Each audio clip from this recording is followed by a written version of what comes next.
Halo, selamat pagi anak-anak ibu semua. Kembali bertemu lagi dengan ibu pada hari ini dengan pembelajaran sejarah minat. Ya, di mana materi kita pada pagi hari ini yaitu mengenai definisi sejarah. Anak-anak kami juga bisa membuka bukunya halaman 45. Ya. Sebelum kita masuk ke pembelajaran definisi sejarah, beberapa minggu yang lalu ataupun beberapa bab yang lalu pada pertemuan sebelumnya, kita sudah membahas tentang pengertian dari sejarah. Namun di sini pada materi kita hari ini, kita membahas pengertian sejarah dari beberapa pendapat ahli.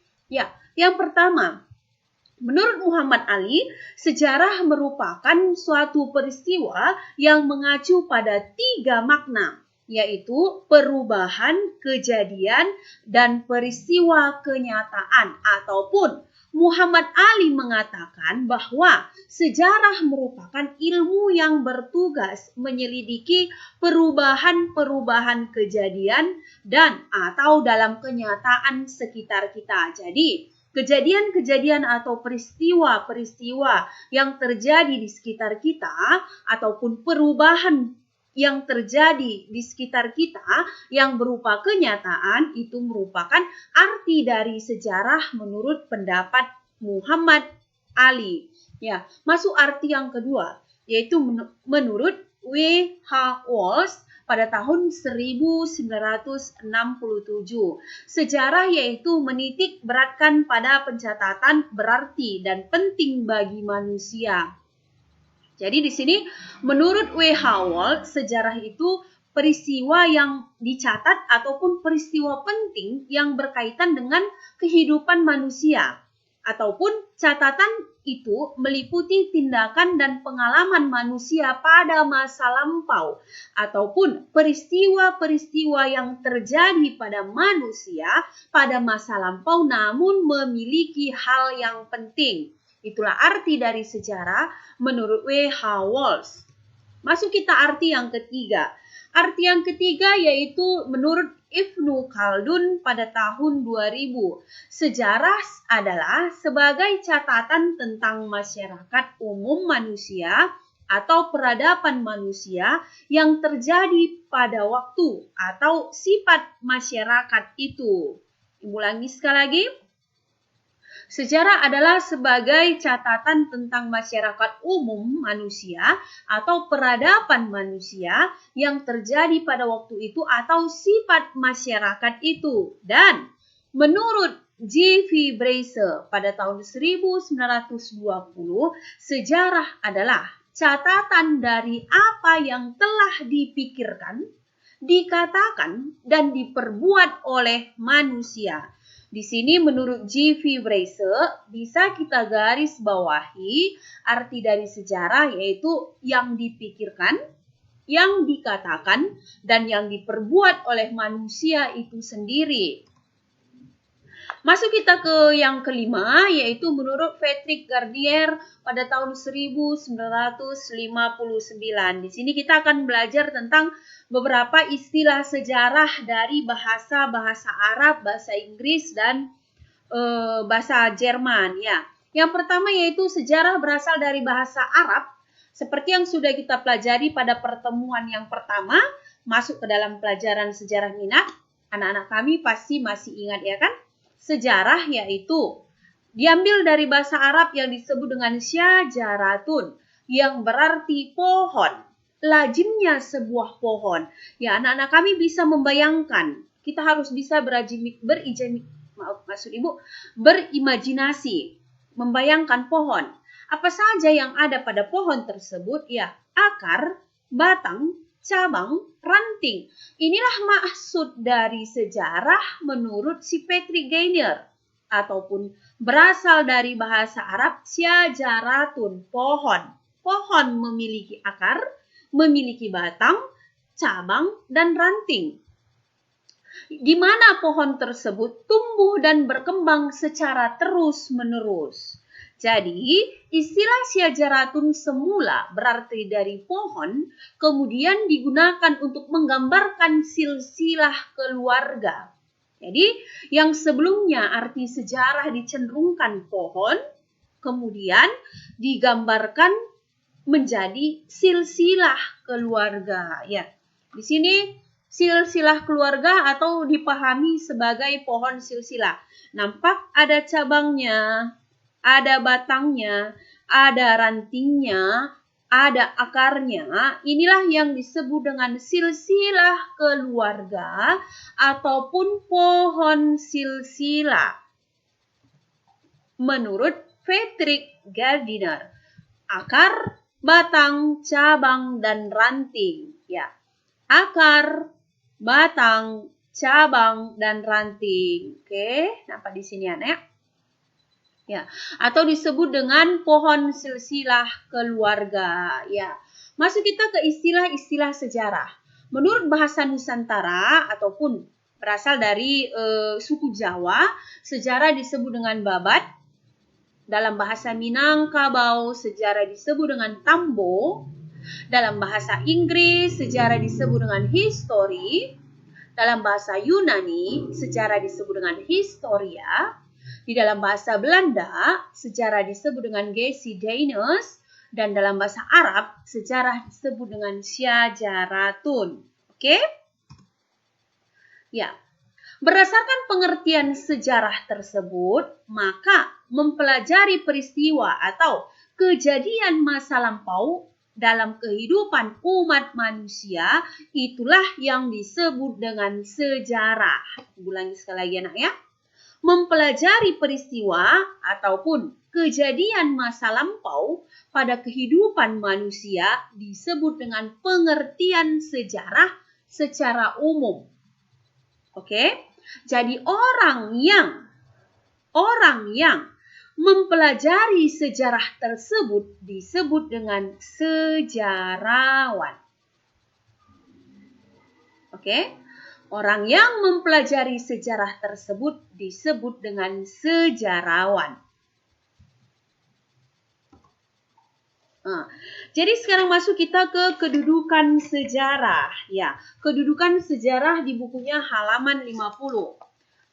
B. Kedudukan sejarah atau yang pertama, sejarah sebagai ilmu memiliki ciri-ciri. Memiliki objek, bersifat empiris, memiliki teori, dan memiliki metode di dalam sejarah tersebut. Ya, masuk kita yang pertama yaitu memiliki objek. Objek. Ya, ingat ya anak, objek. Kata objek berasal dari bahasa Latin, yaitu objectus, yang berarti di hadapan, sasaran, dan tujuan. Biasanya objek sejarah tersebut adalah manusia. Jadi, arti dari objek sejarah adalah perubahan ataupun perkembangan aktivitas manusia dalam dimensi waktu masa lampau. Setiap manusia pasti memiliki perubahan. Jadi, perubahan, kamu pasti akan melakukan perubahan yang lebih baik. Jadi, perubahan atau perkembangan aktivitas manusia dalam dimensi waktu masa lampau disebut dengan objek sejarah. Jadi, manusia tersebut yang mengalami perubahan, itulah yang disebut dengan objeknya. Jadi, sejarah memiliki objek, yaitu manusia itu sendiri. Oke, masuk kita yang kedua. Bersifat empiris. Empiris berasal dari kata Yunani yang berarti emphyria, artinya pengalaman. Setiap manusia pasti memiliki pengalaman. Ibu yakin ibu, anak-anak kami di rumah pasti memiliki pengalaman. Pengalaman merupakan guru yang terbaik untuk merubah yang pernah kita alami. Jadi di sini sejarah sangat tergantung dengan pengalaman manusia yang terekam pada dokumen. Jadi sejarah sangat tergantung dengan pengalaman manusia yang terekam pada dokumen. Nanti kita di sini akan membahas apa contoh dokumen tersebut. Nah, yang kedua bersifat empiris, tadi berasal dari kata Yunani yaitu emphyria yang berarti pengalaman. Di sini manusia pasti memiliki pengalaman yang terekam atau disebut dengan dokumen. Dari dokumen tersebut, dari pengalaman yang terekam tersebut, dari dokumenlah menentukan fakta. Kemudian diinterpretasi, muncullah sebuah tulisan sejarah.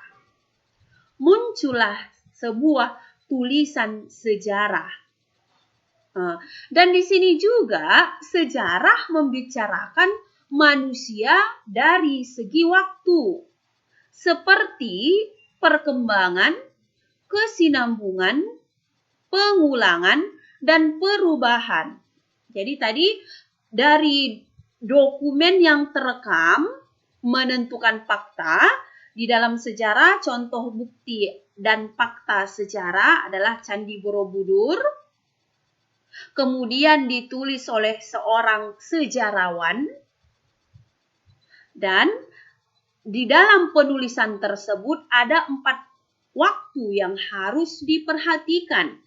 Perkembangannya, kesinambungannya, pengulangannya, dan perubahannya. Oke?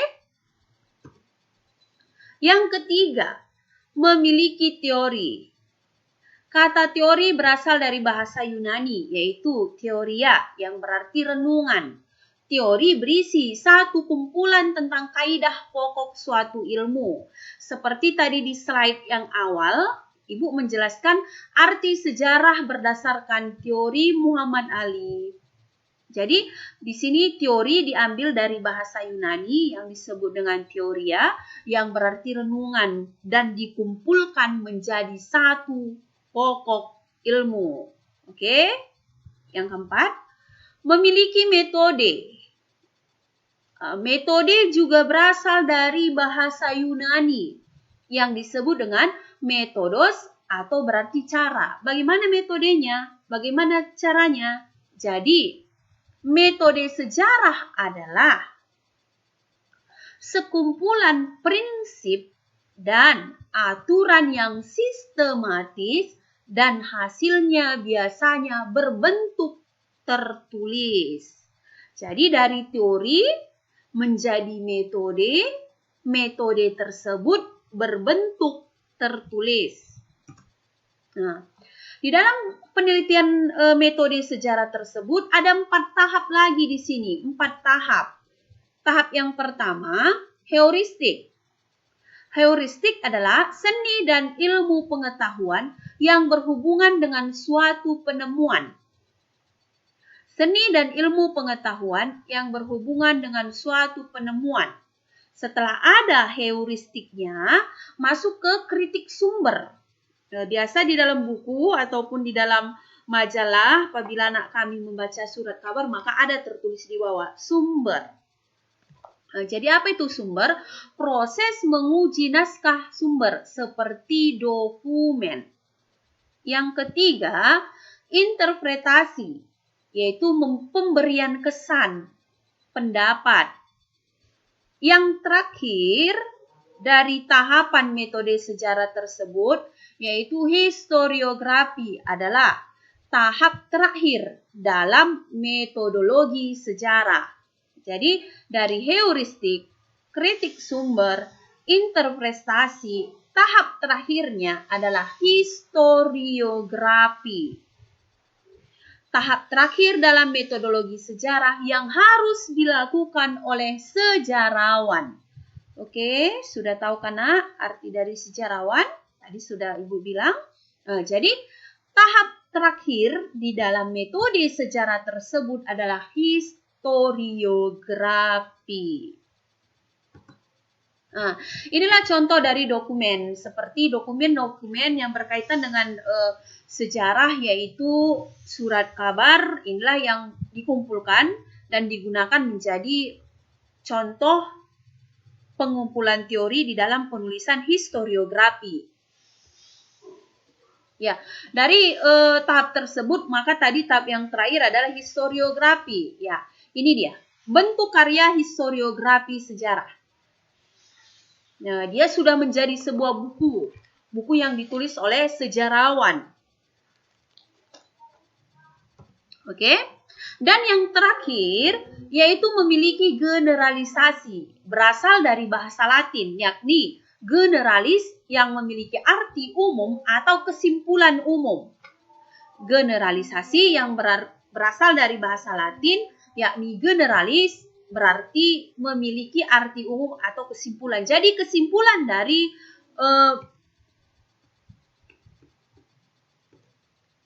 metode sejarah tersebut, yang pertama bisa diambil contoh generalisasi dalam sejarah, kesimpulan dalam sejarah. Contoh ya nak ya. Yang pertama, bangsa di Asia Afrika baru merdeka setelah Perang Dunia Kedua.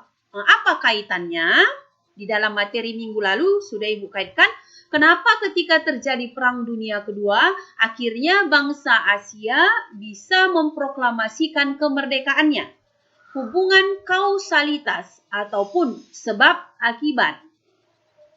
Yang kedua, kegiatan pelayaran memiliki peran dalam penyebaran agama, seperti masuk ke dalam tujuan 3G, bangsa Eropa datang ke Indonesia, Gold, Glory, dan Gospel. Jadi di sini ada arti umumnya dan ada kesimpulannya. Oke? Dari materi sejarah mengenai istilah-istilah sejarah dan metode di dalam penelitian sejarah sudah Ibu terangkan. Ibu berharap anak-anak kami paham dari materi yang sudah Ibu terangkan.